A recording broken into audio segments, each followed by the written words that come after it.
perlu laki-laki untuk bukan hanya women support women dong, tapi women and men support women, kan begitu. Ada equality di situ. Perempuan itu tidak harus minta dimengerti, Pak Gus. Jadi memang harus disupport juga begitu ya. Jadi untuk apa kalau segala dimengerti tapi tidak adanya support begitu ya. Banyak kelompok-kelompok yang ingin meredam suara-suara perempuan ini. Banyak kelompok-kelompok yang merasa dirugikan oleh adanya RUU PKS misal atau RUU PRT.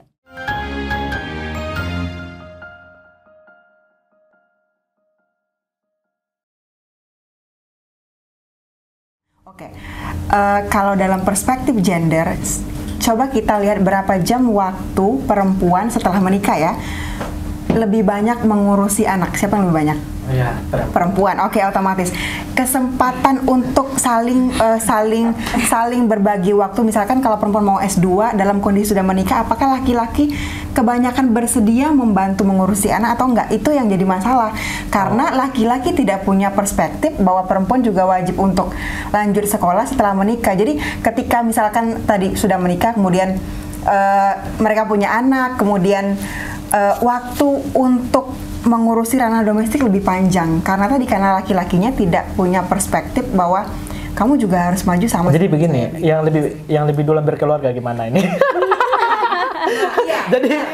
jadi ini estetika institut saya kira punya penelitian terkait dengan itu, bicara soal aktivitas istri dan suami seperti apa, kemudian bagaimana kecenderungan masuk ke wilayah politik, apakah suaminya yang mendorong perempuan untuk masuk politik atau istrinya kamu aja lah yang masuk ke wilayah politik biar saya ngurus rumah tangga gitu. Iya, dari kajian estetika institut bagaimana? Ya, sebetulnya kalau di lembaga kita tidak fokus untuk membahas seberapa besar peran perempuan dalam ranah publik begitu ya, lalu seberapa besar juga peran laki-laki untuk memiliki perspektif itu begitu. Kadang kan memang nggak semua laki-laki yang tuntas dengan perspektif itu begitu ya. Beruntungnya jika kita memang mempunyai pasangan ya begitu kan. Kalau memang perspektifnya memang sudah tuntas sebelum kita memasuki ranah pernikahan begitu ya, rumah tangga begitu. Jadi salah satu solusi kalau betul memang. Jadi itulah gunanya deklarasi dulu sebelum melanjutkan begitu. Itu bahasa-bahasa politiknya. Deklarasi duluan. Iya, betul memang. Karena memang lagi-lagi itu adalah budaya patriarki masih sangat kental sekali di Indonesia begitu ya. Boro-boro kita bicara soal bagaimana budaya patriarki masih sangat kental di daerah ya, secara lokal gitu. Di ibu kota saja kita nggak usah dibahas lagi ya, bahwa memang ya lagi-lagi kalau misalkan perempuan yang sedang berkarir begitu ya, tahu-tahu dia dalam masuk fase pernikahan, kemudian dia juga memilih untuk hamil, kemudian kalau memilih untuk hamil juga pastinya dia akan melahirkan, menyusui, itu kan ada jatah cuti yang hanya mungkin dulu masih dalam rancangan undang-undang itu 3 bulan, kemudian kemarin RUU Cipta Kerja ya begitu 6 bulan begitu ya. Karena kalau saya pribadi nih ya, kacamata saya pribadi dengan pengalaman yang sudah saya jalani 2 tahun pun rasanya tidak cukup cuti untuk merawat seperti itu. Namun karena apa? Mengapa demikian perempuan mengatakan bahwa nggak cukup? Karena yaitu minimnya partisipasi laki-laki dalam rumah tangga seperti itu, dan itu tidak bisa kita bukan kita salahkan, tapi memang itu tidak kita sadari. Begitu ya. Jadi kalau misalkan bicara kodrat itu sebetulnya bukan kodrat ya. Kita tahu lah ya, kodrat perempuan itu yang hamil, menyusui, menstruasi yang memang perannya tidak tergantikan oleh laki-laki, melainkan itu hanya konstruksi sosial yang sudah terbangun dalam masyarakat seperti itu. Anak itu tentu bisa dibagi ya kan, antara laki-laki dan perempuan. Ini nih pentingnya, kenapa perempuan harus aktif di demokrasi. Nanti bisa diundang lembaga yang memang menyuarakan itu begitu ya. Jadi memang mempengaruhi sekali sih partisipasi perempuan dalam demokrasi dan politik begitu, karena memang sudah peran dia di rumah aja begitu-gitu aja, gimana dia mau diberi ruang untuk maju. Betul. Nah, ini gimana Mbak Winnie? Gimana? Penting kenapa perempuan harus aktif di dunia demokrasi, karena untuk membuat kebijakan saja itu ya tidak bisa laki-laki serta-merta membuat kebijakan untuk perempuan, karena yang paling tahu kebutuhan Kebutuhan kita adalah ya kita sendiri. Jadi kita perlu kebijakan-kebijakan yang keberpihakannya pada perempuan juga. Begitu Bang Jus. Iya. Dan kalaupun tadi misal mungkin- ada kebijakan-kebijakan lain nggak yang nggak berpihak sama perempuan? Oh banyak. Misalnya? PRT, sebenarnya RUU PRT Oke. masih berkelindan sampai Oke. sekarang. Jadi mungkin juga saya mau menanggapi tadi soal akses pendidikan ya. Kita mungkin kita mulai dari daerah-daerah yang kecil saja mungkin tidak sanggup untuk bahkan untuk sekolah SD pun mereka tidak bisa Bang, karena Itu cuma perempuan. banyak karena mereka Laki-laki nikah juga dini, kan? nikah dini Mas. Oke, itu kan kultur masyarakat kan. Iya Kalau betul. bicara Jadi soal- makanya Iya. makanya kita tidak juga menyalahkan laki-laki cuma karena budaya kita sudah. Nah, berarti budaya itu memang perlu untuk diperbaharui ya, atau dirubah, kan gitu. Bukan begitu? Iya. Perkembangan peradaban Bang, kadang Indonesia ini sulit menerima peradaban yang lebih maju begitu, Iya, apalagi perempuan sudah mendominasi ruang-ruang tertentu itu, laki-laki udah kayak down terintimidasi ya, Kak? terasa terintimidasi begitu. Apakah Anda terintimidasi? Selama ini sih saya nggak merasa. Di dalam forum ini apakah terintimidasi? Enggak juga. Iya, oke, baik. Iya, sekali lagi kita bukan mengecilkan peran domestik ya Kak. Iya, betul. Kita tidak menganggap remeh peran domestik, tetapi paling tidak bagaimana laki-laki juga memahami bahwa domestik itu juga perlu bantuan. Perlu Perlu disepakati. partisipasi ya, Iya, betul, disepakati kerjasama. Jadi memang ruang antara terbuka keduanya. di salah satu desain pada malam hari ini untuk memberikan pengertian kepada pihak laki-laki. Itu, dengar tuh laki-laki ya. Dan mungkin saya mau menambahkan satu ya. Jadi mungkin Ini masih panjang nih. Enggak. Jadi Nggak mungkin apa-apa. teman laki-laki tuh sering sekali menganggap negatif soal feminisme ini. Padahal ini cuma sebuah pikiran, sebuah ideologi tentang kesetaraan. Jadi semua gender itu masuk. Semua gender. Nah, mungkin belakangan ini muncul isu toxic masculinity. Dan itu juga gerakan feminisme itu bisa masuk untuk coping hal tersebut. Oh ya, tapi memang bagaimanapun kita berbicara soal feminisme itu ya lagi-lagi bagaimana merelasikan dengan kultur masyarakat Indonesia. Artinya kultur masyarakat Indonesia yang bisa diambil baiknya itu yang kemudian. Tapi kalau negatif kayak misalnya patriarki itu yang perlu kita perbaharui untuk menyesuaikan perkembangan zaman gitu.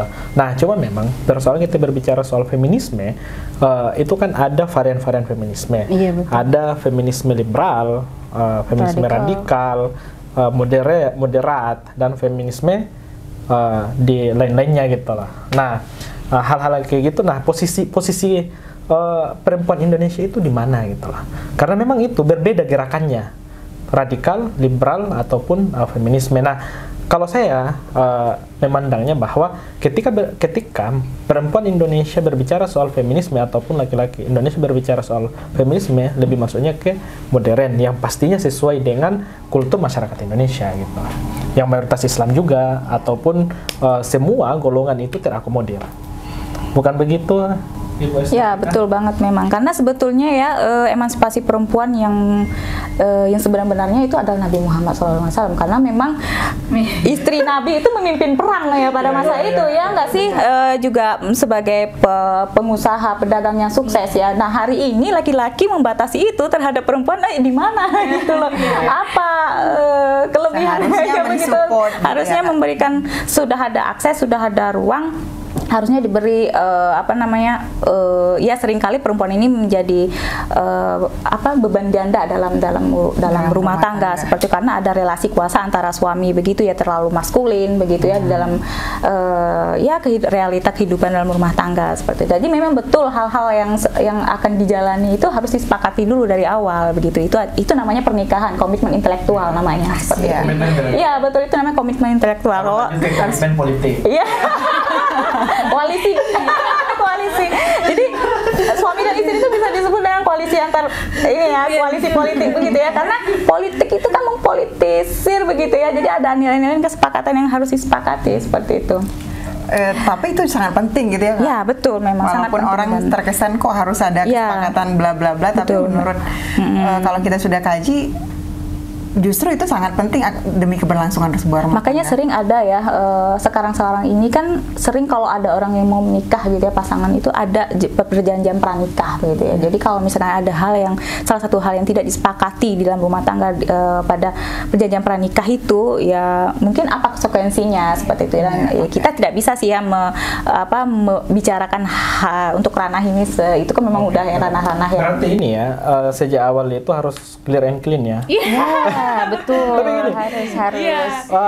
Saya sih nggak sepakat kalau misalnya pemimpin ini ya, leader-leader dari perempuan sedikit hari ini. Coba kita lihat misalnya di di pemerintahan ada Sri Mulyani. Jangan kita nggak bicara soal pajak ya. Kita nggak bicara soal pajak gitu. Tapi Sri Mulyani ini perlu kita apresiasi ya. Terlepas dari kasusnya belakangan ini ya. Karena kan itu kerjaan di bawah-bawahnya. Nggak tahu juga apakah Ibu Sri Mulyani terlibat atau tidak. Tetapi sepak terjangnya itu perlu dicontoh atau diikuti oleh perempuan-perempuan Indonesia sampai ke World Bank misalnya jadi direktur lagi. Kemudian sejak zaman SBY sampai hari ini Menteri Keuangan. Nah, sangat luar biasa. Ada lagi Ida Fauzia. Kemudian ada Siti Nurbaya bicara soal lingkungan, bicara soal hutan. Kemudian ada Risma, Menteri Sosial. Ibu Retno di Menlu. Nah, Ibu Retno Menlu Ibu Retno Menlu. Kemudian Ketua DPR RI. Iya. Karena itu tadi adanya kesepakatan yang sudah disepakati sebelum menikah begitu. Jadi mereka para suami mereka itu memang sudah tuntas, perspektifnya memang sudah tuntas. Ya kan? Jadi hari ini perempuan yang hadir di forum ini pun juga sepertinya suaminya sudah pada tuntas ya. Sudah harus memikirkan ya. Perspektifnya begitu. Ya, oke. Berarti kira-kira apa nih Kak proyeksi untuk teman-teman yang nonton Parwa Channel terhadap demokrasi di Indonesia untuk perempuan beberapa tahun ke depan gitu? Ya baik, ini masih sangat jauh sekali ya kalau bicara soal demokrasi perempuan dalam ikut dalam demokratisasi di Indonesia itu sebetulnya tidak melulu persoalan perempuan harus hadir dalam partai politik, itu tidak. Tapi perempuan juga melek akan dia membentuk komunitas, membentuk non government organization ya seperti NGO, mendirikan organisasi-organisasi masyarakat sipil yang siap untuk menyusun agenda-agenda kepentingan perempuan, itu juga sebetulnya masuk dalam proses demokrasi di Indonesia seperti itu. Jadi kalau bicara soal bagaimana ya nanti pada akhirnya woman support woman begitu ya, sebetulnya apa sih yang menjadi hal yang paling substansial dalam tema ini, maksudnya ya dalam wacana woman, bukan wacana ya, seperti tagline inilah woman support woman, karena memang perempuan ini adalah kelompok yang sangat rentan sekali. Kenapa demikian? Kelompok rentan ya karena memang perempuan ini kan bisa dikategorikan fisik lemah ya, juga mungkin demikian begitu, tapi juga perempuan ini kan makhluk yang ya kalau misalkan memilih menikah dan memilih untuk hamil seperti itu kan itu pilihan ya, maksudnya menikah atau hamil, mereka akan melewati masa-masa dan fase-fase melahirkan.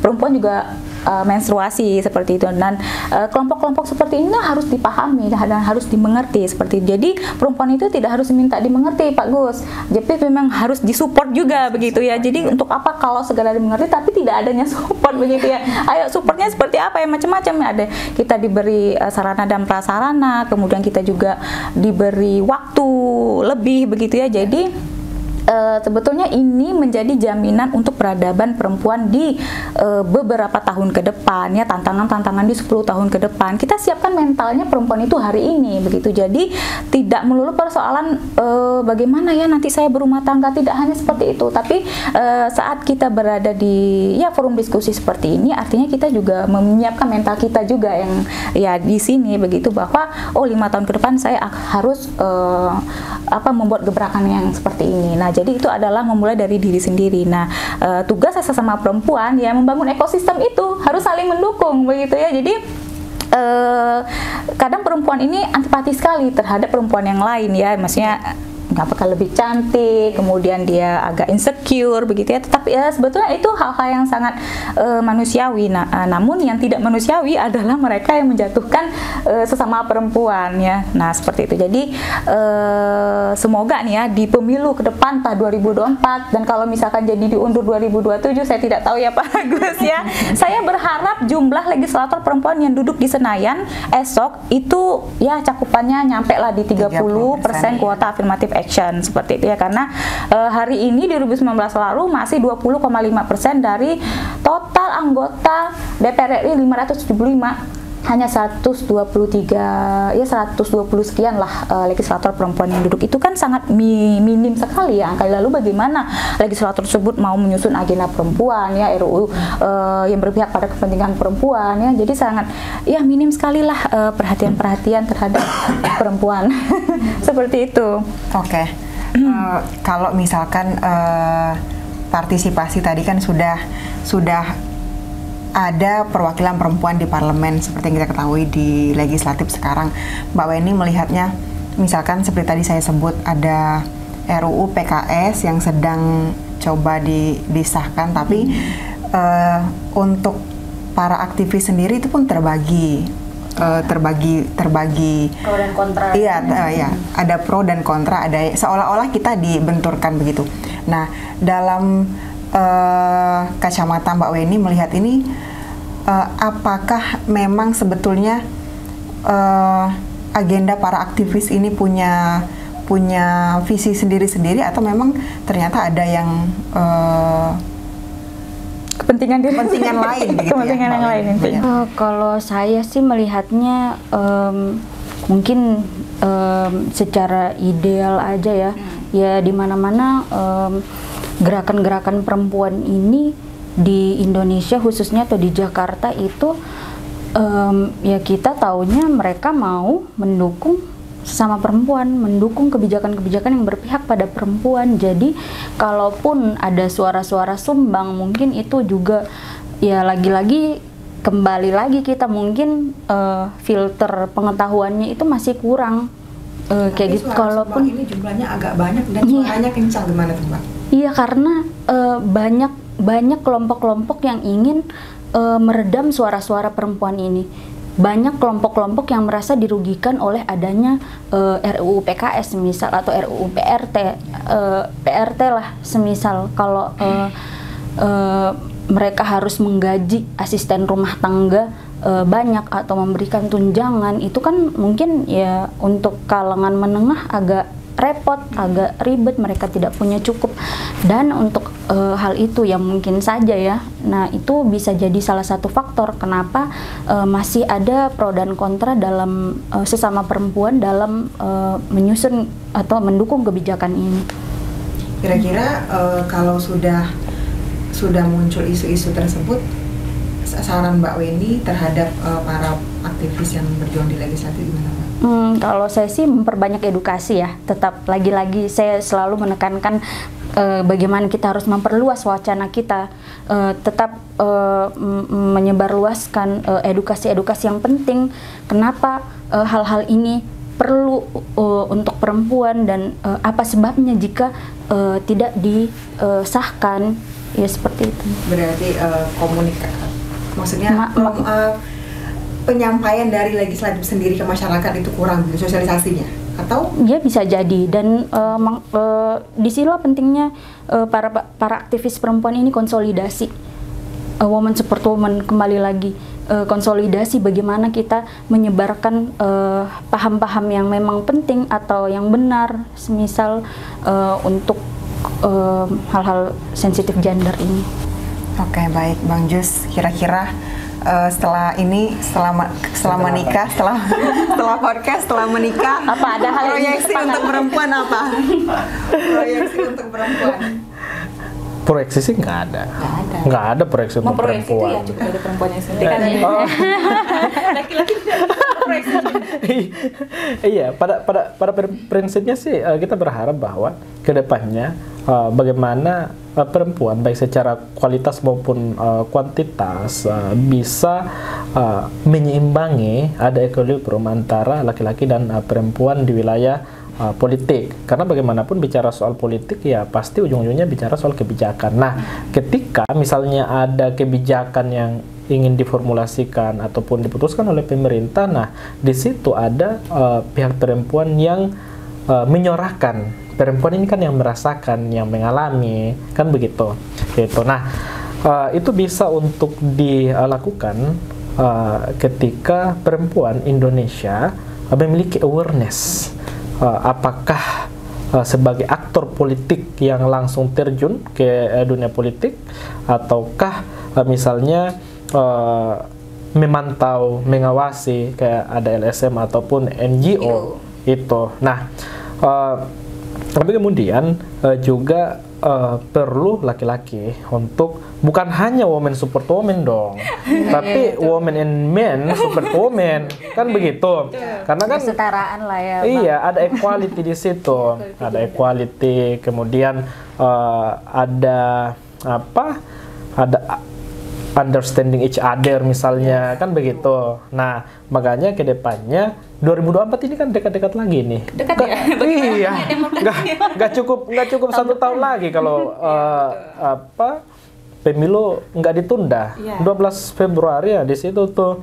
Nah, di situ tuh kita bisa melihat tuh ternyata banyak perempuan-perempuan khususnya yang 40-an ke bawah terpilih jadi anggota legislatif mulai dari DPRD kabupaten kota, provinsi sampai di RI. Nah, harapan kita kan sebenarnya perempuan itu jumlahnya banyak, tetapi bukan hanya bicara soal jumlah, tetapi juga mereka punya kualitas yang tidak diragukan lah. Bayangkan misalnya dalam sebuah kelas, apakah itu mulai dari SD sampai SMA, yang paling banyak ininya kan perempuan sebenarnya. Yang juara 1, juara 2, masuk 3 besar ataupun 10 besar, itu perempuan. Nah, itu mungkin bisa dialami oleh ini ya, narasumber di sini ketika masih masa-masa SD ataupun sampai SMA, kebanyakan perempuan yang berprestasi. Cuma pasca SMA-nya itu, nah banyak yang nikah. Kan itu biarpun mereka punya kualitas yang bagus, tetapi kalau udah kultur di masyarakatnya nikah aja lah, toh ujung-ujungnya nikah. Nah, hal-hal seperti itu yang kemudian penting untuk dirubah. Nah, itulah pentingnya yang dinamakan edukasi. Edukasi kemudian ada awareness, kesadaran dari masyarakat Indonesia sendiri gitu.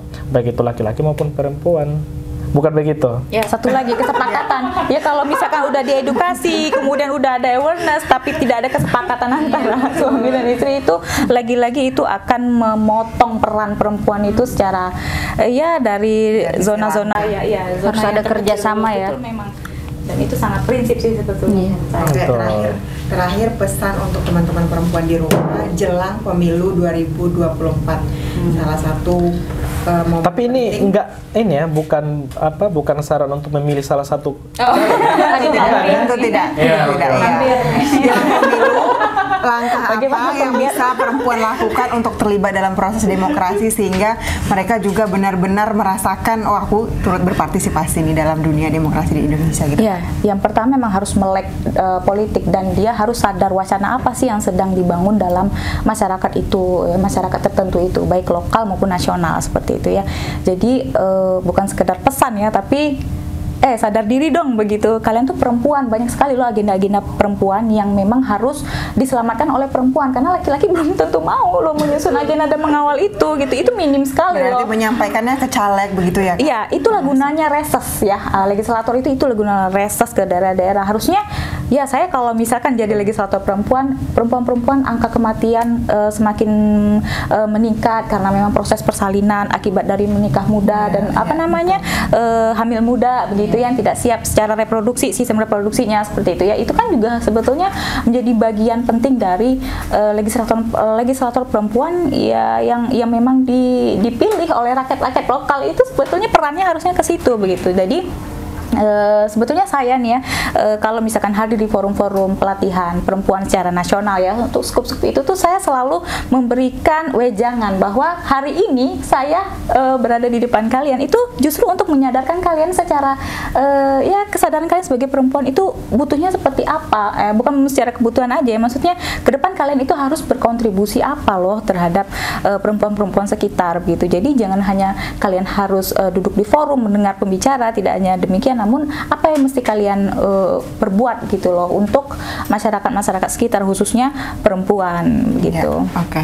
Kalau dari Mbak Waini sendiri gimana Mbak? Ya mungkin hal paling sederhana ya ikut pemilu ya. Iya, harus memilih. Iya. Jadi namun sebelum itu kita perlu ya seperti yang Mbak Esti tadi bilang, perlu melek politik. Harus tahu wacana-wacana apa yang sedang berkembang di dunia politik Indonesia saat ini, dan saya kira internet sangat membantu kita untuk mencari informasi-informasi penting, selain di maksud saya sudah banyak forum-forum pelatihan ya, forum-forum pelatihan politik atau edukasi politik yang mungkin itu harus kita sadari dulu untuk diri kita. Dan sekarang mungkin banyak organisasi-organisasi yang bisa kita bergabung untuk menyuarakan apa sih kebutuhan kita. Iya. Ya, oke, baik. Cukup menarik obrolan kita pada sesi kali ini terkait demokrasi dan perempuan. Namun karena waktu yang terbatas, kita akhiri dulu sesi tema malam hari ini. Terima kasih banyak Kak Estetika, Mbak Weni, Direktur Parwa Institute, sudah mau berbincang terkait perempuan dan demokrasi. Mungkin di kesempatan lainnya kita bisa undang kembali dalam ruang temu. Demikian saya Kurniana dan co-host saya Bang Muhammad Yusrianto. Terima kasih dan sampai jumpa.